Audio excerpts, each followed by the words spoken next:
오늘 전직 검찰과 경찰의 추문 관련 뉴스가 많습니다. 첫 소식은 음란행위 사건으로 물러났던 김수창 전 제주지검장입니다. 보통 공연 음란죄는 1년 이하 징역이나 500만 원 이하 벌금형에 처해지는데 검찰이 이례적으로 기소유예, 그러니까 아예 재판에 회부하지도 않겠다는 결론을 내렸습니다. 유종민 기자입니다. 길거리 음란행위 혐의로 수사를 받고 있는 김수창 전 제주지검장에 대해 기소유예 처분이 내려졌습니다. 검찰은 지난 10일 열린 검찰시민위원회의 권고에 따른 것이라고 밝혔습니다. 검찰은 시민위가 경찰과 검찰 수사 자료, 각종 공연 음란죄 처리 사례를 검토하고 치료 의사를 출석시켜 의견을 들은 뒤 논의를 거쳐 치료 조건부 기소유예로 의견을 제시했다고 밝혔습니다. 경찰이 지난 8월 김 전 지검장을 기소 의견으로 검찰에 기소한 지 석 달 만에 이뤄진 것입니다. 검찰은 그동안 사건의 진상과 제기된 의혹 규명을 위해 CCTV 자료에 대한 심층 분석과 현장 검증, 주치의 면담 등의 수사를 벌였습니다. 검찰은 수사 과정에서 김 전 지검장이 타인을 대상으로 음란 행위를 하지 않았고 타인의 눈에 잘 띄지 않는 시간과 장소를 택해 성기 노출 상태로 배회했다고 밝혔습니다. 즉 노출증에 의한 전형적인 바바리맨 범행과는 차이가 있다고 결론을 내렸습니다. 검찰은 또 이 사건으로 김 전 지검장이 병원에 입원하여 지금까지 장기간 치료 중이고 목격자도 큰 충격 없이 정상적인 생활을 하고 있으며 그 가족도 김 전 지검장의 선처를 바라고 있다고 밝혔습니다. 검찰은 이 같은 상황을 고려하고 시민위원회의 권고에 따라 최종적으로 기소유예 처분을 내렸다고 밝혔습니다. 김수창 전 지검장은 지난 8월 12일 밤 제주시내 도로변에서 5차례 음란 행위를 한 혐의로 검찰의 수사를 받았습니다. YTN 유종민입니다. 네, 검찰의 논리 다시 한번 볼까요? 타인의 눈에 김 전 지검장이 타인을 대상으로 음란 행위를 하지 않았고 눈에 잘 띄지 않는 시간과 장소를 택해서 말로 하기 좀 민망합니다만 성기 노출 상태로 배회했다. 그렇기 때문에 일반적인 바바리맨과 다르다. 한마디로 공연 음란죄지만 피해자를 나름 배려한 점이 인정된다. 이걸까요? 그럼 이 사건 한번 보겠습니다. 오늘 서울 북부지법에서는 자동차 유리창을 내린 채 음란 얘기를 하던 남성에 대해 벌금 100만 원을 선고했습니다. 이 남성도 초범인데요. 김 전 지검장과 뭐가 다를까요? 아무래도 제 식구 감싸기라는 비판을 피하기 어려울 것 같습니다. 네, 이번에는 박기태 전 국회의장입니다.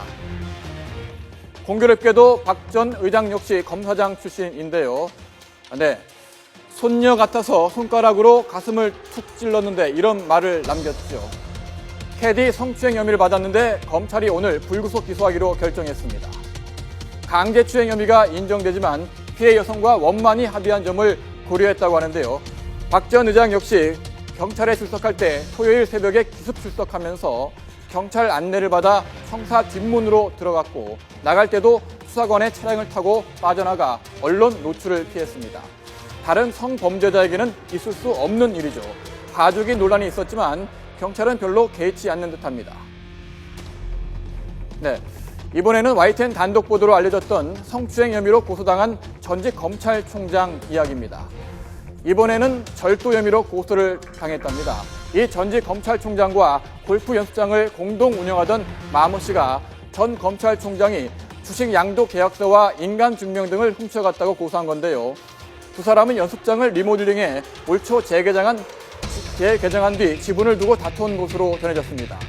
전 검찰총장 측은 절도 혐의를 완강히 부인했지만 돈과 성추문에 휩싸인 전직 검찰총장 씁쓸한 모습입니다. 서민들의 지팡이 경찰, 어쩌다가 이렇게 됐을까요? 범죄에 연루됐습니다.